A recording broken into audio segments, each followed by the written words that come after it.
Gorée, les murs de l'esclavage et la porte de non-retour.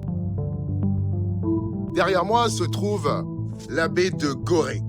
Cette île porte encore les traces d'une histoire tragique. Pour des millions d'hommes, de femmes et d'enfants, c'était le début d'un voyage sans retour. Arrachés à leur terre, à leur famille, à leur liberté, pour être déportés de force. Pendant plus de 4 siècles, la traite négrière a conduit à la déportation forcée de millions de personnes d'Afrique, réduites en esclavage dans les Amériques et les Caraïbes. Une fois embarqués à bord des navires négriers, les captifs étaient entassés dans les cales, souvent enchaînés, sans même pouvoir se tenir debout, dans des conditions effroyables.